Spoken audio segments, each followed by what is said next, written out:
اب نیاز کیا ہے اس کو سمجھ لیں. ایک لفظ آپ نے فاتحہ سنا ہوگا، ایک نظر و نیاز سنا ہوگا. پہلے زمانے میں ادباً جب کسی بڑے کو کوئی تحفہ وغیرہ پیش کرتے تھے نا تو کہتے تھے یہ نظر ہے، یہ آپ کی بارگاہ میں نیاز ہے. تو اس لیے اب اس میں بھی یہ فرق ہو جاتا ہے، یہ دونوں کے اندر فرق کرتے ہیں. عام آدمی کو ثواب ایصال کریں تو اسے کہتے ہیں یہ فاتحہ خوانی ہو رہی ہے، اور جب ہم کسی بڑی ہستی کے لیے کرتے ہیں تو اس کو نظر اور نیاز سے تعبیر کرتے ہیں کہ بھی یہ بڑوں کے لیے کر رہے ہیں تو ان کا ثواب ان تک پہنچے گا، تو گویا کہ نظر پہنچ رہی ہے، نیاز پہنچ، ادباً کہہ دیتے ہیں. ورنہ یہ فاتحہ نظر نیاز ایک ہی چیز. اب یہ نظر نیاز کی حقیقت کیا ہے یہ سمجھیں. کچھ بھی آپ نیک عمل کریں، خصوصاً کھانا وغیرہ ہوتا ہے جیسے، یہ صرف اللہ کے لیے پکایا جائے گا، اللہ کے لیے کھلایا جائے گا، اس کا ثواب صرف اللہ تبارک و تعالی دے گا. اس کھانے سے صرف اللہ کے قرب کا ارادہ ہوگا، اللہ ہمیں اپنے قریب کرے، اللہ ہمارے درجات بلند کرے. بس ایک چیز علیحدہ ہوگی کہ اس کا ثواب فلاں کو پہنچ جائے، کیونکہ اللہ تعالیٰ اجر و ثواب سے بے نیاز ہے. یہ تو نہیں کہہ سکتے اللہ تعالیٰ اس نیاز کا ثواب تیری بارگاہ میں پہنچاتے ہیں. اللہ تعالیٰ تو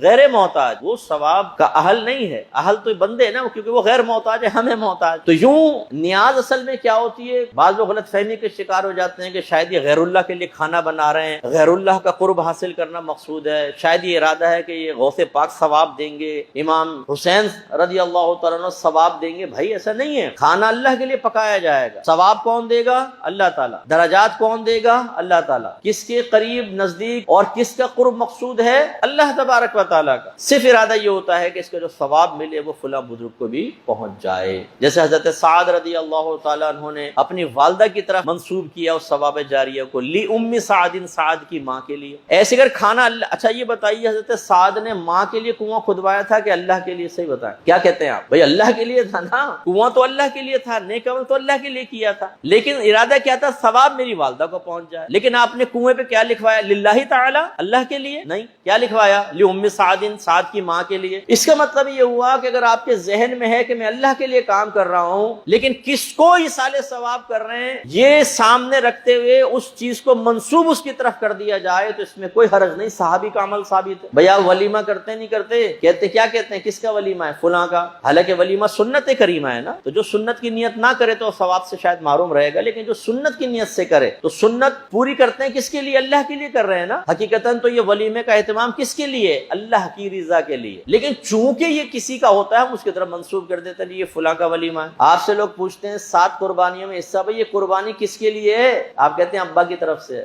امی کی طرف سے. یہ کیوں نہیں کہتے اللہ کی طرف سے ہے؟ حصے مختص کرتے نہیں کرتے؟ بتائیں اس سے کوئی شرک کا تصور پیدا ہوگا؟ نہیں. اگر کوئی یہ کہے آپ نے کہا جی یہ ایک حصہ والد کا دوسرا والدہ کا، وہ کہے گا والد کا کہ اللہ کے لیے کیا ہے، تو آپ کیا جواب دیں گے؟ او بھائی کیا تو اللہ کے لیے، لیکن چونکہ ان کی طرف سے کر رہا ہوں، منسوب ان کی طرف کیا ہے. منسوب کرنے سے کون سا شرک کا تصور پیدا ہو گیا؟ یہی نظر و نیاز کے اندر غلط فہمی ہے کہ اگر غوث پاک کی نیاز ہے، خواجہ صاحب کی نیاز ہے، داتا صاحب کی نیاز ہے، یا آپ کسی بزرگ کے لیے اپنے گھر میں اپنے بڑوں کے لیے فاتحہ کر رہے ہیں، ان کی نیاز بنا رہے ہیں، تو یہ اللہ کے لیے ہے، لیکن چونکہ ان کے لیے ہوتی ہے تو منسوب ان کی طرف کر دیتے ہیں یہ غوث پاک کی نیاز ہے سمجھانے کے لیے. تو امید ہے کہ آپ بات سمجھ گئے ہوں گے کہ صرف نسبت قائم کرنے سے شرک کا تصور پیدا نہیں ہوتا، غلط عقیدے سے پیدا ہوگا. اور نظر و نیاز میں عقیدہ ہمارا غلط نہیں ہے. نظر نیاز باعث بلندی درجات ہے، اس سے آپ کے مردوں کو جو دنیا سے خاص طور پہ مرحومین تشریف لے گئے ان کو بہت فائدہ ہوتا ہے، ان کی قبروں میں نور داخل ہوتا ہے. ایک روایت کے مطابق تو فرشتے تھالوں کے اندر آپ کے عمل کو لے کے جاتے ہیں اور ثواب کو گویا کہ ظاہر کرتے ہیں ایک طریقے سے کہ یہ فلاں کا بھیجا ہوا ثواب ہے جو آپ تک پہنچا ہے. یعنی معنوی اعتبار سے نا ثواب تو بدلے کو کہتے ہیں، جیسے میں نے آپ کو کہا وہ مردہ خوش ہوتا ہے اس، اور روایت میں ہے کہ وہ خوش ہوتا ہے اور برابر والے وہ لوگ کہ جن تک وہ کوئی کسی نے ثواب وغیرہ ایصال نہیں کیا ہوتا وہ اپنی محرومی پر رنجیدہ ہوتے ہیں. اس لیے آپ میں جتنے بیٹھے نا جو اپنے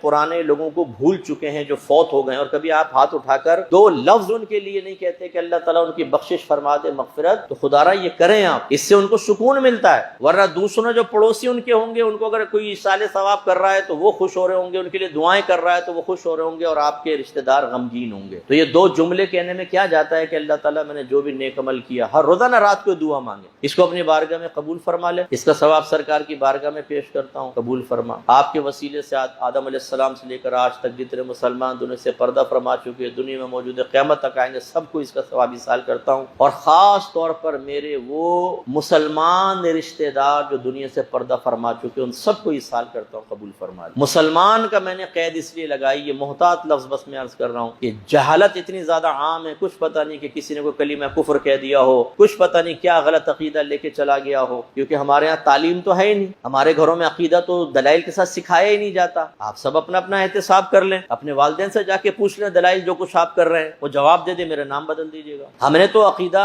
صحیح طرح پڑھا نہیں ہے، سمجھا نہیں ہے، ہم نے معمولات کو اپنے اوپر مسلط کیا ہے، اسی لیے ہمیں نہیں پتا ہوتا ان میں جائز کیا ہے ناجائز کیا ہے، اور کس کی کیا توضیح کیا تشریح ہے، کب یہ بنا، کب ایجاد ہوا، اس کے پیچھے دلیل کیا ہے، اس میں خرافات تو شامل نہیں ہو گئی، ہمیں نہیں پتا ہوتا، خاندان میں ہو رہا ہے کرتے جاؤ۔ اس لیے اللہ نہ کرے کوئی اگر رشتہ دار ایسا ہے جس کا ایمان ہی ضائع ہو گیا چلا گیا تو اس کے لیے پھر دعا تو ہونی نہیں چاہیے، لیکن چونکہ ہمیں نہیں پتا اس لیے اگر آپ مسلمان کی قید نہ لگائیں، بس یہ کہہ دیں میرے سارے رشتہ دار جو فوت ہو گئے ان کو ثواب پہنچ جائے، تب بھی آپ کی گرفت نہیں ہوگی۔ میں نہیں کہہ رہا ہوں کہ آپ کی گرفت سے آپ کافر ہو جائیں، لیکن محتاط کیا ہے کہ آپ یہ کہیں جتنے مسلمان رشتہ دار میرے دنیا سے رخصت ہو گئے ان سب کو ثواب پہنچ جائے۔